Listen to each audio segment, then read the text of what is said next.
Hi guys, so a man by the name of Rocco Forte, whose father arrived in Britain many years ago from Italy and has built up a very successful chain of luxury hotels, was interviewed on BBC Radio 4 on Saturday, where he was complaining about the fact that British people don't want to work in his hotels. Now, before we hear him complaining about lazy British people, it must be remembered that he is a Brexiteer. He was a Brexiteer and he still is one. This was him appearing on stage with Richard Tice and Kate Hoey back in 2019. As a hotelier who operates in the UK, Europe and other parts of the world, I can categorically say that it is much more difficult to do business in Europe than it is in the UK.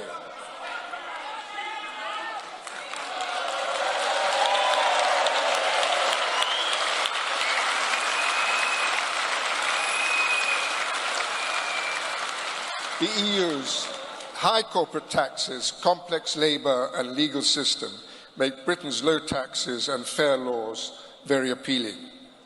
Let's face it, the European economy has not been a success. Since the financial crisis, it has grown much more slowly than our own, and a number of European countries have not yet returned to their pre-crisis GDP levels. Okay, so that was him back in 2019. He went on for a long time. I'll leave a link in the description of the video, so you can check out the whole if you want to. This is what he said on Saturday. So, when it comes to what the government should do when it comes to opening up from Europe, people to come and do those jobs and other less well-paid jobs as well, what are you proposing?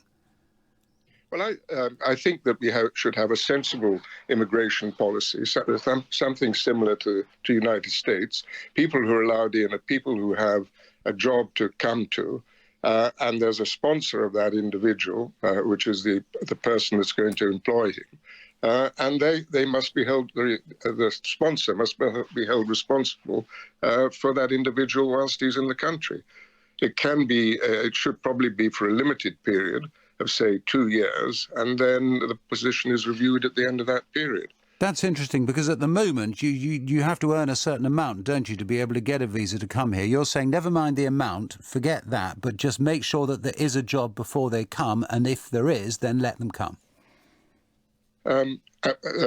Absolutely, and it's not just the amount. You have to be a skilled worker, and government certainly doesn't consider that waiting is a skilled job, which of course it is at the luxury level in which I operate in, and chambermaids isn't a skilled job. But I mean, it's interesting that in my hotels in Europe, in continental Europe, 90% of the staff are local. We pay similar wages to what we pay in the UK. In the UK, at Browns, for example, I have 180 staff in employment now, and only 50 are from the UK. At the Balmoral in Edinburgh, where I have 320 staff now, 41% are British, 44 are from the EU, and 15 are from non-EU countries. So there seems to be a reluctance in this country for people to work in our industry. So this is somebody who wants a type of Brexit that they didn't understand. So back in 2019, campaigned with Richard Tice and Kate Hoey, wanted his type of Brexit. And now he's suffering the consequences of Brexit. And instead of actually admitting, yes, it was a mistake, no, he wants the government to change the rules to suit him. He's suffering and he wants the government to change the rules for him. But he still wants Brexit. He doesn't want Brexit to be undone. No, he wants waiting staff that work in his hotels to be treated as skilled labour. So, the government have said that, waiting staff or those who work in the kitchens, they are cleaning bedrooms, they are considered unskilled, and we don't want these people coming into the country. So Rocco's response is, well, we should change the rules so it suits me. This is typical Brexiteer. Now, let's just think about for a moment. His father arrived in the UK. I don't know about his father. I don't know what his economic situation was. But according to if let's imagine Brexit had happened when his father arrived, or his father arrived when Brexit had happened, his father probably wouldn't have been allowed in. So Rocco voted for something, campaigned for something that would have actually kept his father out. It's a bit like Priti Patel and her parents.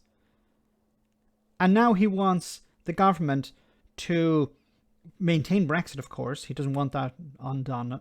But he wants rules changed to suit him. This is typical Brexiteer mentality. Oh, I actually ordered a type of Brexit. I didn't get the one I wanted, so I want the government to change it to suit me.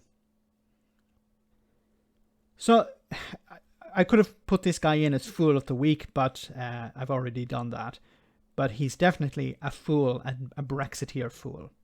Let me know in the comment section, guys, what you think about all of this. As always, your comments are greatly appreciated. Thanks a lot.